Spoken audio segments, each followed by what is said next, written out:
Any health-related information on the following show provides general information only. Content presented on any show, by any host, or by any guest should not be substituted for a doctor's advice.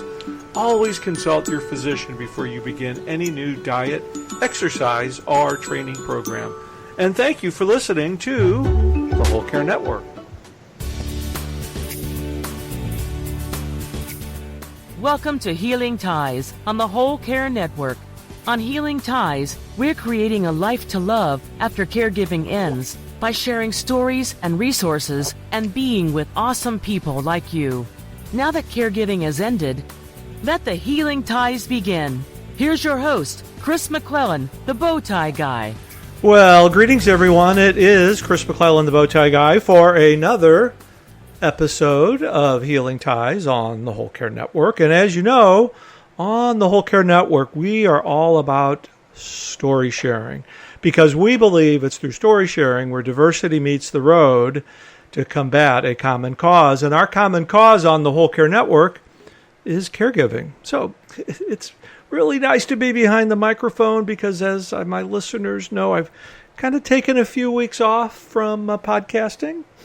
But I just attended a terrific podcasting conference in Orlando, and you're going to hear some news here in the next couple of weeks as there's going to be some rebranding news about Healing Ties and the Whole Care Network. But enough of that for another time. Just kind of want to keep you in the loop. But, sometimes, what's better than having one guest? It's having two guests. And I'm really pleased this afternoon to have the authors of The Unexpected Journey of Caring, The Transformation of Loved Ones, Caregiver.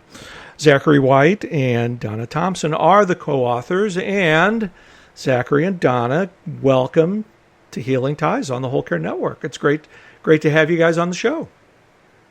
Thank you so much. We're delighted to be here. Thanks, Chris. Now, I know from my previous attempts of having two guests on at the same time, sometimes it can get a little, it's always going to be fun, but it's going to be okay if we talk over each other from time to time. But I'm going to do my best to kind of direct the conversation to one author to the other. But I certainly want you guys to feel comfortable in jumping in whenever you feel like you want to. Is that okay? Sounds great. Okay, so Donna, I'm going to go to you first. Donna, tell our listeners a little bit about your background and why you and Zachary wrote this book. Okay. Well, I have been a family caregiver all of my adult life. I initially started with a small role of caregiving with my dad, who had his first stroke in 1973, and I was a teenager then. And he subsequently had two more strokes. He was very disabled and living with me and my mom at home. And he passed away in 1975. And then in 1988, my husband and I had our first child, our Nicholas. And Nicholas has very severe cerebral palsy. And he has a number of other serious medical conditions, including chronic pain and epilepsy. And he lived with us at home until he was 23. He turns 31 on August 30th. My baby is all grown up. Yeah. But he is doing very well considering his many, many challenges. He's had many hospitalizations, major surgeries, and complications post-surgically. But he is doing very well with one-to-one 24-hour nursing care in a care home nearby where we live.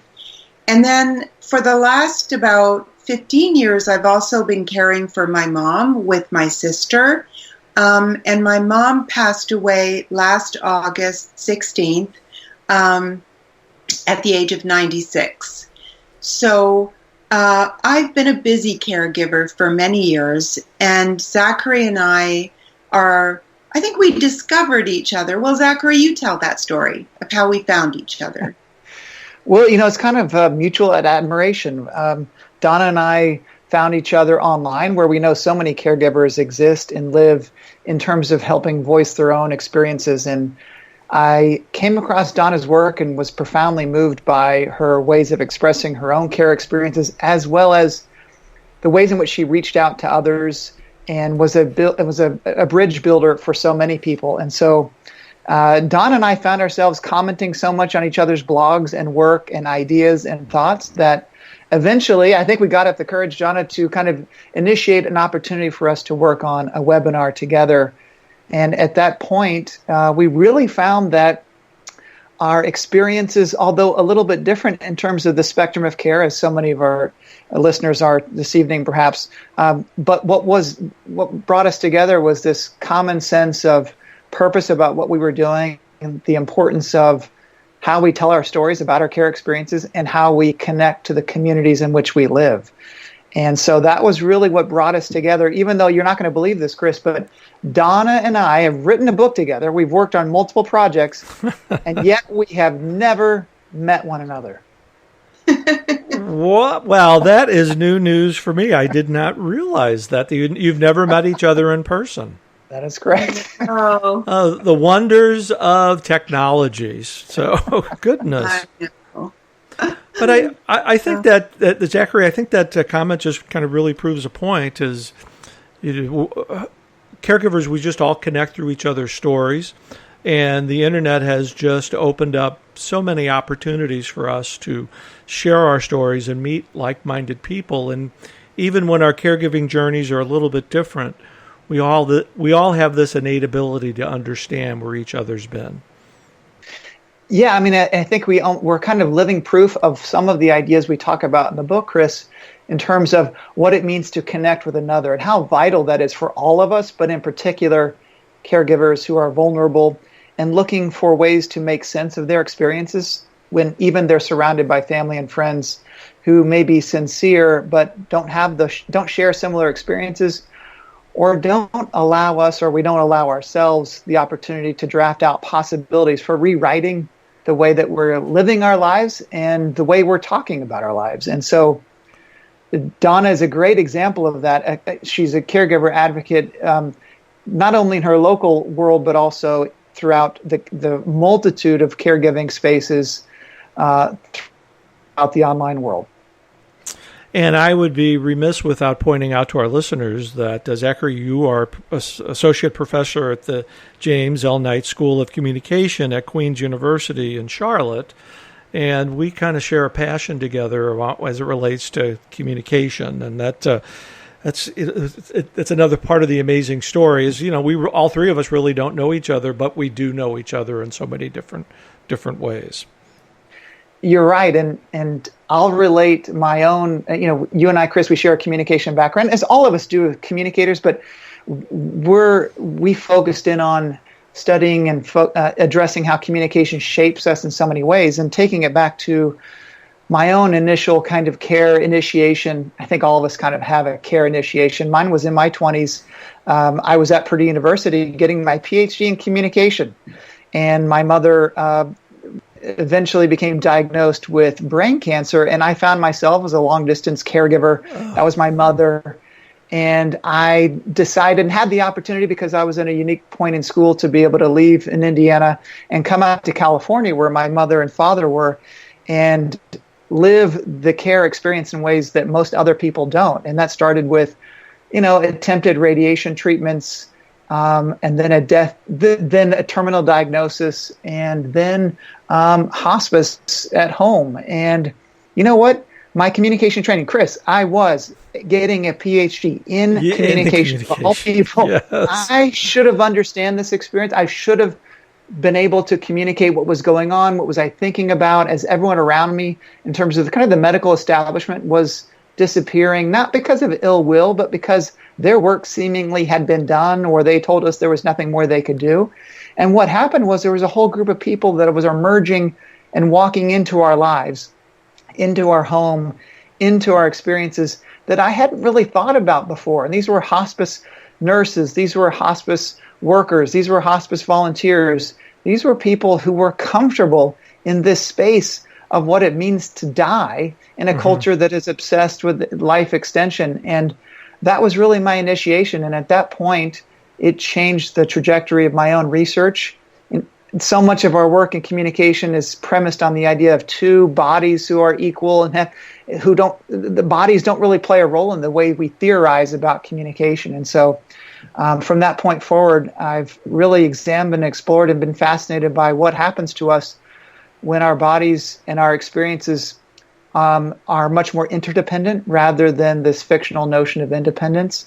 And I've explored the care experiences at the beginning of life with neonatal intensive care experiences for parents, to the chronic caregiving experiences of spouses and others, and end-of-life experiences. So Donna and I have kind of between us experienced a good portion of this care spectrum, and there's so much in common between these care experiences, even though we all recognize the differences of people's unique experiences. Very well said, Zachary. And I guess, Donna, I'm going to come back to you and just kind of piggyback on that in a different way, so to speak. Why do you think that so many caregivers don't want to accept the caregiver label?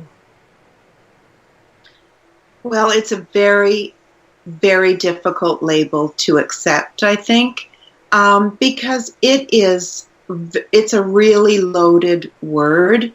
And I think that a lot of people feel that when they publicly call themselves a caregiver, it's a betrayal of the relationship that they had before that person became ill. So it's very difficult to say, for example, in spousal caregiving, to talk about caring for a spouse. Chris, as you well know, this is my husband that I'm caring for, or my wife, and there is so much to our relationship that is sacred. And to medicalize it, to flip the power dynamic by calling yourself a caregiver is very difficult and problematic, and yet so many services in the way of home health that people need on a practical level require people to call themselves a caregiver. So I think there's a whole chapter about this issue in our book. It's something that Zachary and I talked about a lot. And there's a story at the end of our chapter about how this issue plays out in real life. And it's a story about a woman who goes to a geriatric assessment with a geriatrician with her mom. And the doctor says to the daughter, "Oh, so are you your mom's caregiver?" And the daughter says, "Oh, no. I'm just the daughter." And she looks sideways at her mother, kind of with a frozen smile on her face. And her mother nods to say, "Thank you for not calling yourself my caregiver." Wow. I think that it's just that way with a lot of people. And yet, I think by doing this, it's that complicated that this also plays into a devaluing of the caregiver role. So I'm not suggesting that everybody must call themselves a caregiver if they have a caring responsibility for someone they love, but I'm saying it's complicated. Very much so, and that's really brings me right to the title of your book, The Unexpected Journey of Caring, the Transformation of Loved One to Caregiver. I think we can all agree that caregiving is unexpected. I've not met one person in the 5 years since Richard made his life transition and becoming a caregiver advocate. I've not met one person that's had caregiving on their bucket list of things to do in life. It's an unplanned event. It's an untimely diagnosis. It's an unfortunate accident, and suddenly you're a caregiver, and it's unexpected. And then when you take it to the next level and you're caring for a spouse or a partner or a child, it's almost like having two relationships in one. That one pre-established relationship is there and is strong, and then all of a sudden that new relationship enters, caregiving, where you're asked to do so many different things that you never would have thought of. And that's why I just really commend you for bringing these issues and stories to the forefront, because Zachary, as you said a little bit earlier, as caregivers voicing their own experiences, I think we could probably agree that is really, when we can tell our stories, there's some rest and relaxation that can be found in story sharing. You know, you're absolutely right, Chris, and your experiences speak to this as well. In terms of, if we think about it, it's amazing. This is one of the few relationships we can almost guarantee in the course of life, and yet at the same time, it is always undervalued and neglected because it doesn't fit within the narrative we want to tell. And the narrative we want to tell, and we're all complicit in this, is we want to achieve, we want to see ourselves as independent agents, we have dreams of accomplishing and doing things, and the dreams of relationships that are within the bounds of appropriateness are partnership-based relationship, aspirational-based relationships, relationships that get us somewhere or help us see ourselves doing and becoming something greater than ourselves. Right. And then there's something that's called caregiving. And for all the reasons you and Donna talked about, it doesn't seemingly open doors for us. It reminds us of our fragility. It highlights our powerlessness and our fragility. And yet it's one of the examples and stories in the books is that there's two meetings going on, two kind of conference workshops. One is on leadership. Who's going to go to that, Chris? Who do you think is going to go there, right? You and me. Yeah, everybody's going to the leadership conference, whereas next door is the caregiving conference. You know, it's not because people are bad and they don't acknowledge, they just can't acknowledge the fact that care implicates all of our relationships all the time. But it is so complicated and threatening to our sense of identity and how we see ourselves, and it really threatens the scripts. Scripts are something we use in our book to talk about how we talk about ourselves. Yes. It threatens everything that we think about. Well, I think, Donna, I'd be interested in your impression here, is, you know, because caregiving really, the word raw is coming to mind. It really, you know, you've, as I've learned from your experience, you've cared for a child, you've cared for parents, you've seen it from both ends of the life spectrum, but caregiving is really kind of a raw experience. And what I mean by that is you go into it thinking love, care, and commitment can make it work, but it's more than that. Mm-hmm. Yeah, it is. You know, when you say the word raw, it's funny. When I've been in my own life feeling very desperately alone and sick with worry and grief, really thinking that someone I loved was going to die imminently, and there was nothing that I could do, or when there was nothing that I could do that was effective in easing suffering.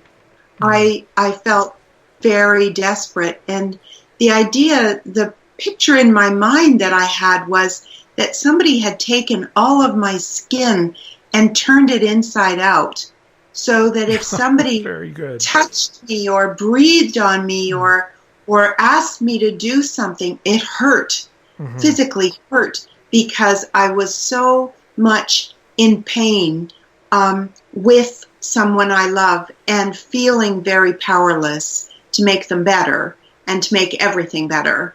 I think that is a common experience, and yet the medical model of caring that we learn from TV and from hospitals and so on is a curative model, that we don't have examples or stories in everyday life about what it is to be with someone who is slowly dying, right, or just aging into infirmity.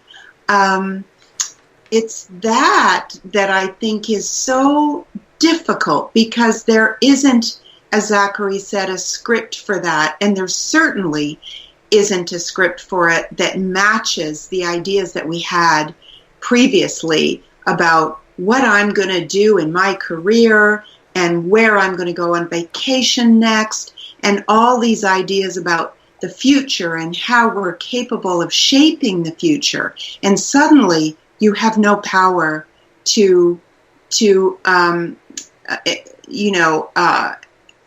influence outcomes at all. So I think this is something that is very difficult for people when they're in the thick of it.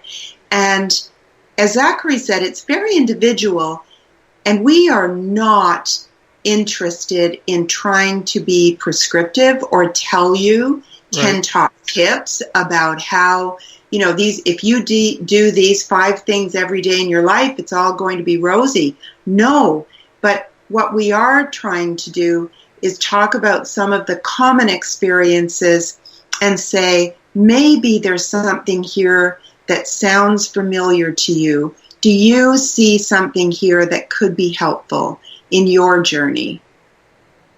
Chris, can I just add one thing to what Donna said in terms of the sense of isolation and aloneness, which we talk a large portion of the book. Yes. Yeah, and I think it's so important because oftentimes we think about being alone as equal to the number of people around us or not around us. And we know this, that is not the fact that perceptions of aloneness are that. They are perceptions based on a sense of perceived understanding of those closest to us. And what happens in this transformation from loved one to caregiver is that well-intentioned family and friends can immediately become something different than family and friends. They become stranger-like.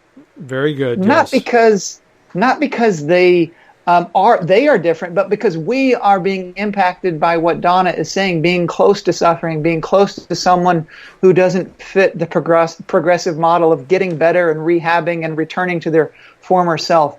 No, we're in this in-between space, and part of the ongoing challenge, and the reason we talk about developing a way of explaining our experiences, is that we cannot articulate our experiences in a way that others will understand or allow themselves to hear it.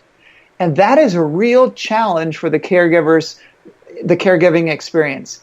You may have a language, but if people don't want to listen to it, or they want to change your story to turn it to a happy ending, or to deny the realities that you are experiencing, there's nothing more profoundly disappointing and alone inspiring than that sense that I'm talking and no one is listening in the way I need them to hear what I want them to know. Right. Oh, goodness. Very well said, Zachary. I'm thinking back to Richard's last few months, and thinking that word that you both of you used, isolation and loneliness. And I think this happens across the board. Isolation happens while you're in the middle of caregiving, and you don't really recognize it at first. But and as you just so put it very well, Zachary, is that all of a sudden your friends they don't know how to communicate with you. They don't know what to do, and so oftentimes what happens, they don't do anything, and people kind of drift away.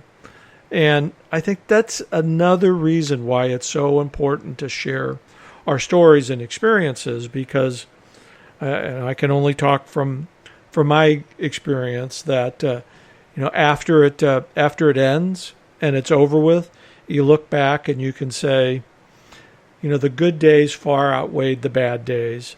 The bad days were just more intense while you're in the middle of it. And you can kind of sense and kind of come to a little bit of an understanding of why people, family and friends, disappeared while in the midst of caregiving. Well put. And we also distance ourselves from them, too, and to the extent that our values begin evolving in ways we don't acknowledge because we're around people who are the same and we are different. And yet it requires a kind of weird reintroduction of ourselves to our friends, and they would think we're crazy. You're going to reintroduce yourself to your mother. You're going to reintroduce yourself to Richard and or others, because the relationship is changing and it's different, but from afar, it looks the same. So Donna, what are some of the benefits of online support groups? And I know that for me it was a godsend while I was in the midst of caregiving. Yes. Well, it's so difficult to talk about our caregiving experiences for all of the reasons that you've both just explained so well. It's very difficult to find the words to even explain the experiences to ourselves, let alone other people. And answering questions like, how are you? Or tell me, what do you do? These are questions that people ask each other all the time, whether you know each other or you don't. It's just small talk. That's impossible to engage in when you're living in life and death circumstances at home. And so the only other people who understand this other language of caring are other caregivers. And you can cut to the chase with them. So, for example, you could say to another caregiver, someone you've never met, but that you're talking to online and has something of a similar experience to yourself. So you could say something like, I had a wonderful morning with my mom, and we lay in bed together, and she remembered my name, and we held each other, and I've never known so much intimacy. And in the afternoon, she had diarrhea and a meltdown. She just burst into tears, and I could not console her. Yes. And I have never been so heartbroken in my life.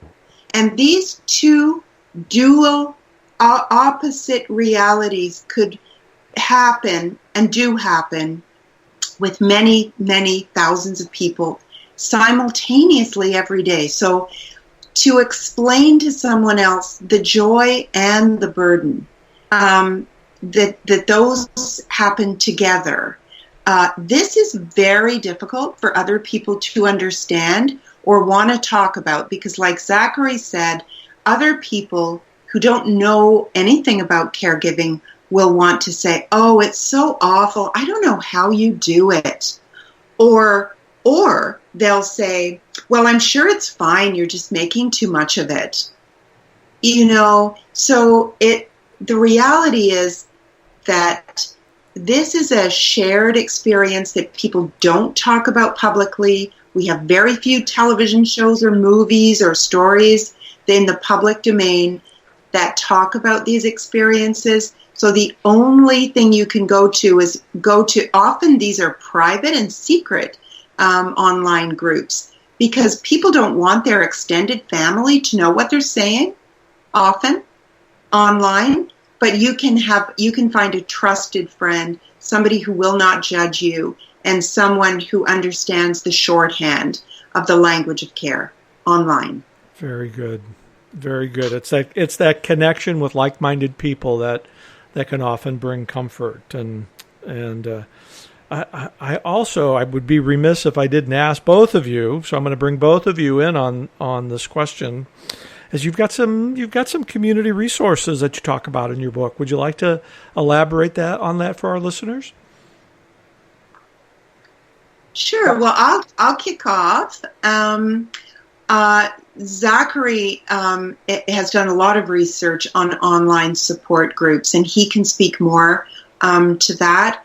I have a very strong interest in the power of communities to support caregivers, and I think we have a lot of hidden resources in our communities that perhaps people don't necessarily think of when they're looking for connections and they're looking for maybe respite.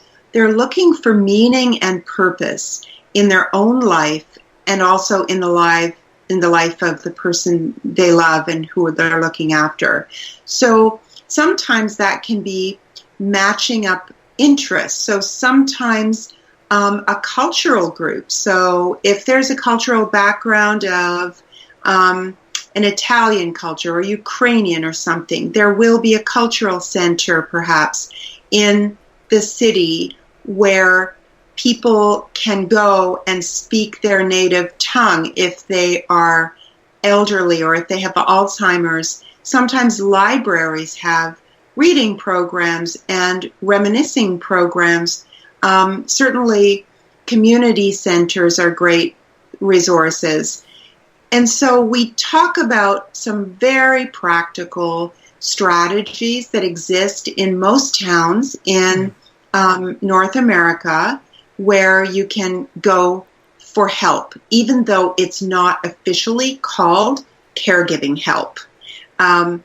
So they might offer intergenerational opportunities. There's nothing to lift your spirits like being with a young child. And now a lot of care homes even are inviting daycare groups in to interact with seniors or people in palliative care. So these opportunities exist, and we in our book have offered some ideas about how to construct those opportunities for yourself where you live. And I think it's equally as important that you both mentioned your blog. You both blog on caregiving. Those are often very good resources. Oh, absolutely. There's so much available online. And, you know, the thing about online support as well, in terms of just information sharing and seeking answers to very particular caregiving challenges, help is available at 3 o'clock in the morning if that's when you're awake and need help. Yes. Yeah. Yeah, we talk about the idea that one of the byproducts of being a caregiver is a requirement and cultivation of particular types of skills that others may not need, but caregivers must say yes to. And part of that is a kind of connection literacy. They must find opportunities to connect with others in ways that are meaningful and useful to them rather than to others. So whereas if you're just an everyday individual, you might be able to say, oh, I don't like going online, or I don't like face-to-face communication. But as caregivers, we must be much more nimble and capable across platforms, because connection is gold to us. And without it, it changes how we can be with ourselves, our loved ones, and our family and friends. And so we talk a lot, not just about the idea that online support is important, which I think is universally acclaimed, but how to go about thinking about ways to connect that are useful to you in a variety of ways. And oftentimes, like Donna said, those might be community interactions, neighborhood interactions, reaching out to your neighbors in face-to-face ways. And it might also be the 3 o'clock in the morning articulation of desires and needs and frustrations that you can express in a way that will not be used against you if you had uttered it with a family member in a moment of weakness that you will have to live with for a long period of time. Because you might fracture a relationship you need and want, but online you're able to be more fluid in articulating frustrations and venting, and as Donna mentioned a few minutes ago, being a little bit inappropriate, not because one is mean, but because you must find an audience who understands and doesn't feel sorry for you constantly, as much as legitimates your experience in a willingness to be crass and a willingness to speak accuracy to your experiences, and a way to laugh at yourself because you're in a situation that also is felt and experienced by others who may not be in your immediate surroundings, but are out there. And there's nothing more necessary to know that you are not completely alone in your experiences. And something about the private spaces of care in American life, in North American life, make us sometimes feel that we are the only ones experiencing what we're going through. That's right. And we're not. And it's important to know that. It's amazing with the over 44 million family caregivers estimated in North America. I think that might be a little bit higher. We often think when we first starting out, we're the only ones doing it because we're we're looking over our shoulder, or what are we? Am I doing this the right way? There is no really right way when you're an advocate. Just to be present and be an advocate is really what a lot of people need. And it's just a delight talking to the two of you today. I'm thrilled to be able to spend this time with you, and just have a couple of minutes left. So, how can people find the book, purchase the book, find your blogs? Let's give out all that vital information. Okay, well, our book again is called The Unexpected Journey of Caring, The Transformation from Loved One to Caregiver. And it's published by Rowman and Littlefield. And it is available online at all major booksellers, so including Amazon, Barnes & Noble. And so we invite you to go online, purchase a copy of our book, and leave a comment either on Goodreads or on Amazon, wherever you've purchased the book, and let us know what you think of it. My blog is called The Caregiver's Living Room, and I have a Facebook page by the same name, and where it's lots of people are chatting over there as well all the time. So The Caregiver's Living Room, and the blog and website is www.donnathomson.com. No P in Thomson. And Zachary? Sure, and I have a blog called The Unprepared Caregiver. So theunpreparedcaregiver.com provides a way of thinking about the care experience that highlights notions of relationships and resilience and the communicative challenges that we've talked about today. Unprepared Caregiver is also on Facebook. Just type in The Unprepared Caregiver. And like Donna said, the kind of what we've heard from people so far who are reading our book is that it reminds them, Chris, that they in fact are not alone, and there is a language to use to talk about this experience that is necessary to reduce the likelihood of role exhaustion, of relationship burnout that all too many of us are familiar with. We could do a whole show on burnout, and we just might do that down the road. But Donna, Zachary, I can't thank you enough for your wisdom, your kindness, and for what you're doing, giving back to the caregiving community. We certainly appreciate you being on Healing Ties today. Thank you. Thank you so much. Thank you, Chris. Okay, well, that does it for this episode of Healing Ties. As you know, I'm Chris McClellan, the Bowtie Guy. I'm creating a life to love after caregiving ends through radio, writing, travel, advocacy, and being with awesome people like Zachary White and Donna Thomson. Healing Ties is a part of the Whole Care Network. Check us out online at thewholecarenetwork.com. We'll see you for another episode of Healing Ties real soon. Bye-bye.